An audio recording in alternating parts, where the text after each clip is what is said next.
Hello बच्चों, इस question में बोला हुआ है in a triangle ABC angle C is equal to twice of angle A C equal to हमें दिया हुआ है twice of two B C. तो हमें फाइंड करना है यहाँ पे value of A square plus B square plus C square upon R square. तो चलिए सॉल्व करते हैं इस प्रॉब्लम को। तो यहाँ पे एक ट्राइंगल ए बी सी के रिगार्डिंग देखो, एक तो क्या दिया हुआ है एंगल सी किसके इक्वल है ट्वाइस ऑफ एंगल ए, ठीक है। और साथ में दिया हुआ है ए C equal to B C. तो यहाँ पे ये ट्राइंगल हमारे पास हो गया। इस तरह से हमने ट्राइंगल ले लिया ए बी सी, ठीक है। तो ये तो साइड हो गई ए सी और ये A C equal to twice of B C है और ये हो गया हमारे पास बी सी। तो इसको हमने, ये तो हो गई लेंथ है, ये हो जाएगी हमारे पास लेंथ बी और ये लेंथ कौन सी हो जाएगी सी, ठीक है। अब देखिए इसमें एक तो ये होगा और एक हम काम में लेंगे यहाँ पे क्या A plus B plus C equal to कितना होगा पाई, ठीक है। और सी ये आ जाएगा हमारे पास, ठीक है। तो यहाँ पर हम बात करें तो साइन रूल को हम कंसिडर करेंगे। किसको कंसिडर करेंगे? Sine rule. तो साइन रूल के अकॉर्डिंग अगर हम देखें तो यहाँ पर जो ए सी साइड है वो हमारे पास ये हो गई, है ना। तो यहाँ से मैं क्या बोल सकता हूँ कि साइन बी अपॉन कितना जाएगा, साइन बी अपॉन एक तो बी होगा, ठीक है। यहाँ से ये आ जाएगा और sine C equal to sine A B C लेना है मेरे को। तो बी सी में मैं काम लूँगा साइन ए को, तो साइन ए अपॉन कितना आएगा ए, ठीक है। अब ए सी यहाँ पर जो है ए सी की अगर हम बात करें तो ए सी हमारे पास किससे इक्वल है? बी के इक्वल। और बी सी हमारे पास है ए के इक्वल। तो बी इक्वल टू क्या दिया हुआ है? ट्वाइस ऑफ ए, है ना। बी इक्वल टू दिया हुआ है ट्वाइस ऑफ ए, तो ये आ जाएगा हमारे पास, ठीक है। और अब हम इसको यूज़ करेंगे यहाँ पे। तो देखो क्या क्या हम काम में लेंगे। एक तो हम सी को किससे रिप्लेस करेंगे? टू ए से। सी को हम रिप्लेस करेंगे टू ए से। तो टू ए प्लस ए कितना हो गया? Three A. तो three A plus B equal to कितना आएगा? पाई। तो बी इक्वल टू कितना हो जाएगा? पाई माइनस थ्री है ना। तो यहाँ से आ जाएगा sine B equal to sine pi minus three है और sine pi minus theta sine theta होता है। तो ये कितना बनेगा? इक्वल टू साइन थ्री है। तो साइन बी को हम क्या लिख सकते हैं? साइन थ्री ए लिख सकते हैं यहाँ पे, है ना। तो यहाँ से देखो क्या आ रहा है, साइन थ्री ए अपॉन बी को रिप्लेस करेंगे टू ए से, टू ए इक्वल टू, और ये कितना है मेरे पास? साइन ए। तो यहाँ से जाएगा साइन ए अपॉन ए से ए कैंसिल हो गया।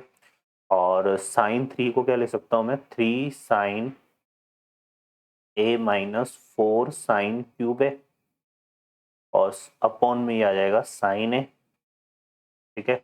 और इक्वल टू कितना हो गया? Two, okay. तो यहाँ से देखो साइन ए कॉमन आ गई, ये तो कैंसिल हो जाएगा। तो three minus four sine square A equal to कितना हो गया? टू। तो यहाँ से जाएगा four sine square A equal to कितना आ गया? थ्री माइनस टू कितना हो जाएगा? वन। तो यहाँ से मेरे पास आएगा sine square A equal to कितना हो गया? One by four. तो साइन ए जो है वो मेरे पास आएगा plus minus one by two. तो यहाँ पर ए की जो वैल्यू बनेगा, अगर मैं positive one by to consider करूँ तो पाई बाई सिक्स, और नेगेटिव को कंसिडर करूँगा तो आ जाएगा नेगेटिव। अब ये नेगेटिव है तो नेगेटिव जो है साइन ए कहाँ होता है? ग्रेटर देन 180 के लिए होता है ना। तो ये बनेगा pi plus pi by six, है ना। तो वो तो हम कंसिडर करेंगे नहीं, है ना, क्योंकि हम बात एंगल के ट्राइंगल की कर रहे हैं तो पॉजिटिव के लिए ही कंसिडर करेंगे। तो ये हमने ए इक्वल टू क्या ले लिया? Pi by six. A equal to pi by six ले सकते हैं या फिर हम क्या ले सकते हैं? फाइव पाई बाई सिक्स, ठीक है। क्लियर है। अब देखो यहाँ पर ये ए आ गया और एक एंगल ए हमारे पास कितना आ गया? पाई बाई सिक्स। तो सी आ जाएगा यहाँ से। सी को हम कैसे निकालेंगे? तो ये हो जाएगा टू इंटू कितना हो जाएगा? Two into pi by six. तो यहाँ से जो एंगल सी है वो कितना बन रहा है? पाई बाई थ्री। और अगर मैं इसको लेता हूँ तो ये बनेगा फाइव पाई बाई थ्री। तो दो एंगल तो एक साथ ऑप्टिस हो नहीं सकते, है ना, ठीक है। क्लियर है। तो यहाँ पर हम इस तरह से कंसिडर करेंगे नहीं। तो यहाँ पे हम यही कॉम्बिनेशन लेंगे, A equal to pi by six और सी को क्या ले लिया हमने? Pi by three.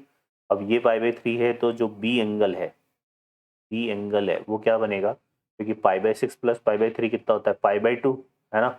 और 180 माइनस थीटा हम करेंगे तो बी हमारा 90 डिग्री आएगा, है ना। तो बी कितना हो जाएगा? पाई बाई टू, ठीक है। क्लियर है, क्योंकि तीनों एंगल का सम 180 डिग्री। तो ए हमने क्या लेना है? पाई बाई सिक्स। ए हमने ले लिया पाई बाई सिक्स, बी ले लिया पाई बाई थ्री और सी क्या ले लिया? Pi by two. तो ये कॉम्बिनेशन हमारा बनेगा, ठीक है। क्लियर है। तो ये ए बी सी हमारे पास आ गया। अब देखो यहाँ से हम बात करें इसकी, तो ये रिजल्ट हमारे पास क्या है यहाँ पे, ए स्क्वायर प्लस बी स्क्वायर सी स्क्वायर, ठीक है। तो साइन रूल के अकॉर्डिंग अगर हम इसको डिफाइन करेंगे यहाँ पे, तो साइन रूल क्या होता है, साइन रूल में यहीं पे यूज़ कर लेता हूँ, यहाँ पे साइन सी अपॉन सी, और ये इक्वल टू किसके आता है, 2r के इक्वल, ठीक है। तो यहाँ से हम b को जो है, ठीक है, इसको अगर हम देखें तो ये थोड़ा सा रिवर्स जाएगा, क्योंकि ये बनेगा 1/2r के इक्वल, है ना, क्योंकि b equal to 2r sine b होता है। तो यहाँ पे हमारे पास देखो, ए स्क्वायर को हम क्या लिख सकते हैं, ए स्क्वायर को लिख सकते हैं, ये बनेगा 4r स्क्वायर साइन स्क्वायर ए, बी स्क्वायर हमारा बनेगा 4r square sine square B, और सी को हम क्या लिख सकते हैं, 4r स्क्वायर साइन स्क्वायर सी अपॉन, यहाँ पे क्या आ रहा है, आर स्क्वायर। तो आर स्क्वायर तो होल रिजल्ट में से कॉमन आएगा और कैंसिल हो जाएगा, ठीक है। तो यहाँ पे ये हो जाएगा 4 साइन स्क्वायर है, ए की वैल्यू कितनी है, π/6, है ना। तो यहाँ π/6 पुट करेंगे, तो साइन π/6 की वैल्यू होती है 1/2, और इसको स्क्वायर करेंगे कितना जाएगा, 1/4, ठीक है। बी की वैल्यू है π/3, तो साइन π/3 कितना होता है, √3/2, और इसका स्क्वायर करेंगे तो कितना जाएगा, 3/4, ये हो जाएगा। और सी की वैल्यू कितनी है, π/2, साइन π/2 की वैल्यू कितनी होती है, 1, तो ये आ जाएगा +1। ओके बच्चों, अब इसको सॉल्व करते हैं। तो देखिए यहाँ से हमारे पास क्या आ रहा है, 3/4 + 1/4 मिलके कितना बनेगा, 3/4 + 1/4 मिलके 4/4, मतलब 1, 1 + 1 कितना हो गया, 2, और 2 × 4 कितना हो जाएगा, 8। तो ये हमारे पास रिजल्ट आ रहा है 8 के इक्वल, तो इसकी जो वैल्यू है वो 8 होगी, और ये हमारा आंसर बनेगा। ओके बच्चों, I hope you understand, best of luck.